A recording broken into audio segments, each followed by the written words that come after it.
Hope you're having a super fantastic sparkling day. Welcome to Before the Dirt Nap podcast number 1804, Marriage Witnesses. Yes, tonight we're talking about marriage witnesses. They are some people that you can actually find on marriage certificates who witnessed the wedding, and they often sign their name. Sometimes they couldn't sign their name, so there was an X next to them and it was written in the name of the person.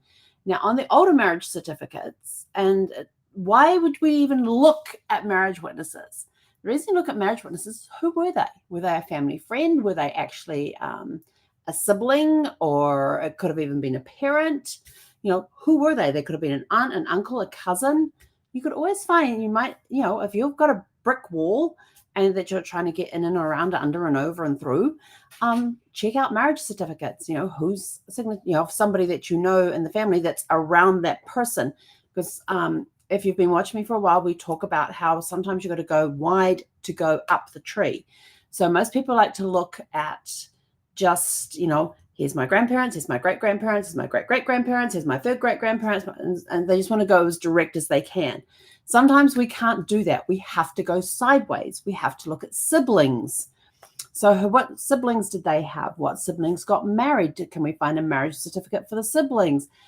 Who was listed on the marriage certificate?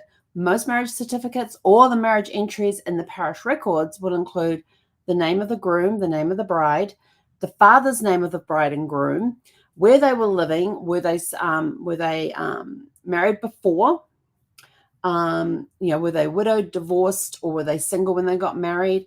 Sometimes they'll have the profession of the father there, and they may even have the signature of the witnesses. And sometimes those witnesses could be a sibling, it could be a parent, it could be an aunt, an uncle, a cousin, it could even be a friend. So sometimes you might be able to find your way back onto the main track of your tree that you're trying to research by looking at siblings and who was at their weddings and things like that. So there's always good. You never know who's going to show up on those things. And also look at the age. Now, sometimes they will actually type what the age of the person was when they got married. Other times you might see the annotation on a marriage certificate that turns around and says that parental consent was given. Now, back in the day, if the woman was 18, she did not need was it 18? 18, she did not need parental consent. The son, was it 20? Oh, I should look this up before we came in beforehand. This is back in the 1800s in England and also here in the States. A man could not get married under the age of, let's say like 23, I think it was, unless he had parental consent. Once he hit 23, he was able to get married without parental consent. I think it was 23 or 25. I'm going to have to go look that up and let you guys know. But the guys had to be older than the woman had to be in order to get married without parental consent. And it was quite interesting because the women had to be like 18 or 20, and the guys were either 23 or 25. There's like a 5-year gap between the ages of what the woman had to be that did not require parental consent and the youngest age the man could be that would not require parental consent.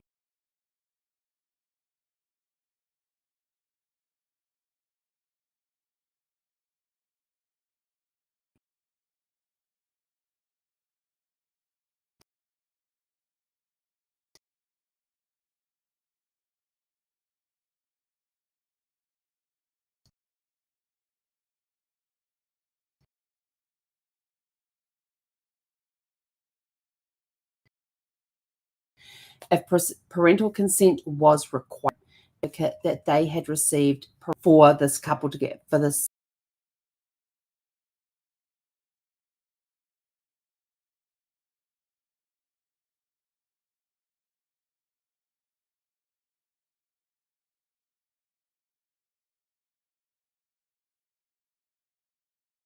son or daughter to go. And because if they are underage and frequented this church, was it the bride's family or was it both of them? You never know. But marriage banns had to be read out. Marriage banns were the intention to get married. And they would read out the marriage banns, I think it was up to 3 weeks beforehand or maybe 3 months. I don't remember that one. Depends on the church too, because some of them had to do it like once a week for X number of weeks, and some of them had to do like once a month. And sometimes they could get a special license and to not have to read the banns out, but to get married immediately. There were cases where that happened too. There was also a lot of elopement as well that would go to places like Gretna Green in Scotland was one place that a lot of people would elope to go and get married without requiring parental consent, that where they could just go get married and come back again. They didn't have to worry about going through all the formalities at their local parish in order to get married. Or if they require parental consent, they would hop across over to Scotland, get married there, and then come home again, already married. Even if in England they required parental consent, in Scotland they may not have. So there's different ways that they were able to get around things like parental consent because of their ages. So there was a lot of elopements that would go on, and Gretna Green was one of those places in Scotland where a lot of people in the 1800s would go to elope to get married, so they didn't have to go through all the formalities. Because it could also be too that the parents of either the bride or the groom may not have approved of the person that their son or daughter was getting married to, and the son and daughter, the couple are so in love that they're just going to, let's go off to Gretna Green, get married, and we'll come back and deal with the fallout afterwards. So there was that went on as well. So marriage certificates can provide a lot of great information. Even the marriage record and the parish records can provide a lot of information. But who were the witnesses? How were they related to the bride and groom? In some cases, you may find there's a minimum of 2 witnesses, usually one for the groom, one for the bride. In some cases, you may find 4 that were 2 for the bride, 2 for the groom. But they usually had to have at least one witness from one side of the family or the other side. So check out your marriage records. You never know what you may find in there. And I should have had some examples ready, shouldn't I? Yeah, I should have done that. I'll tell you what, next time I come on and we're going to talk about marriage certificates and marriage records and stuff, I'll have some examples to show you where you can see who the witnesses were, and I'll be able to tell you if they were related to the family or not. I'm going to go dive into my tree, see what I can find back in the past. I'm going to go back to the past, not back to the future, back to the past, to see what we can find, so that we can at least give you some examples so you can see. And then I will talk to you about how we found out how the witnesses were related to the bride and groom, if they were related, or if they may have been a family friend, they may have been somebody they picked up. But there's lots of great places that you can go to find the marriage records. Each country will have their own rules. Each state within the United States has their own rules. The territories in Canada may also have rules specific to that territory or province. But in the States here, they will tell you whether the records were kept. If you go to familysearch.org and go into their research wiki and you can type in the state, they will tell you whether records were kept at the parish level, the town/city level, the county level, or the state level. There's different places that they will be kept. In New Zealand, it's all kept in one place. That much I do know because I research it quite a lot.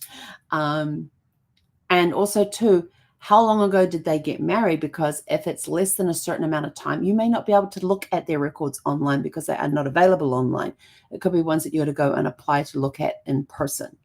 So that's another way. But if you look at the research wiki for the state, it will tell you where the vital records like birth, deaths, and marriages are kept before a certain time, because they will also tell you at what point that it was required in that state that records were to be kept. It was then mandated that records would be kept. Up until that point, it was usually at the church or the parish where they kept the records, because they kept a record of who got baptized, who got married, who died, what funeral.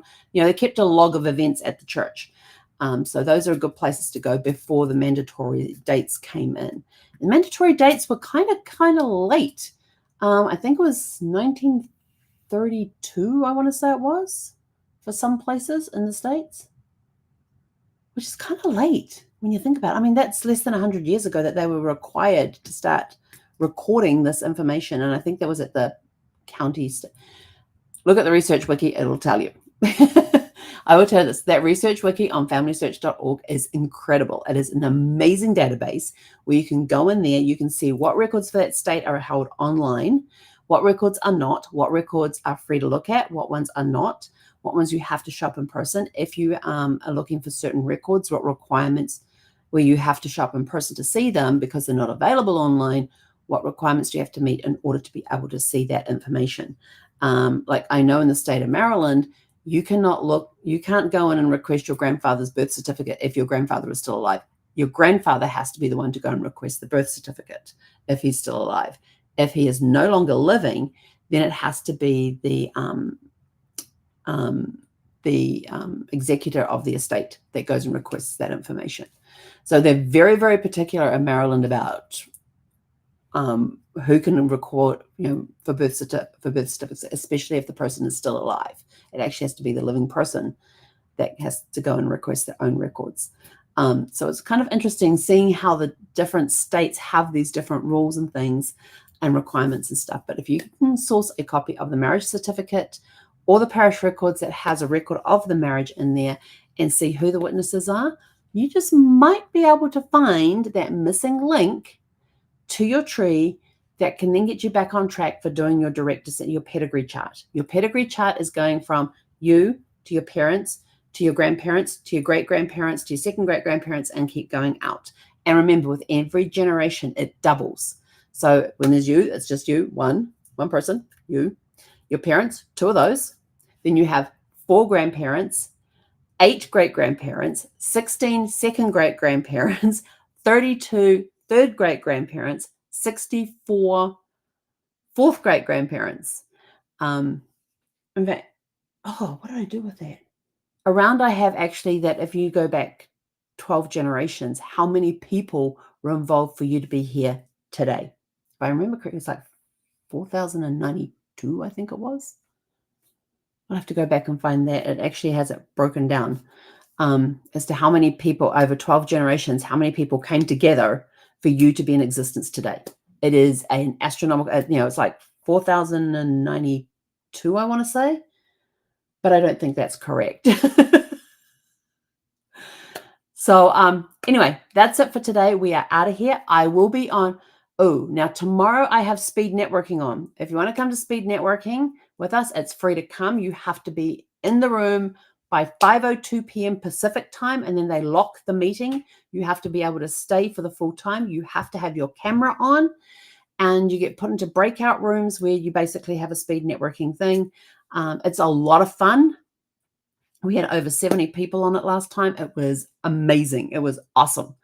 So if you want to come to that, private message me. We'll give you the link to go and sign up for that, and come along and enjoy it. And so we will be on probably around 4:30 p.m. Pacific time tomorrow, because when that finishes, somebody has to be taken for WALK. I really don't. Yeah. Because we start at 5 and we either go for 90 minutes or 2 hours. I'm not sure which is why I'm going to come on around 4:20 to 4:30 p.m. Pacific time tomorrow night to do our live. And then I'm going to go from that straight into the power network, into the speed networking thing. And then as soon as speed networking's over, a DOG will go for WALK. So we'll be on a little different time tomorrow night. But anyway, we're out of here. Go out, have a super fantastic sparkling evening. And we'll catch you guys back here tomorrow evening around 4:20 to 4:30 p.m. Pacific time.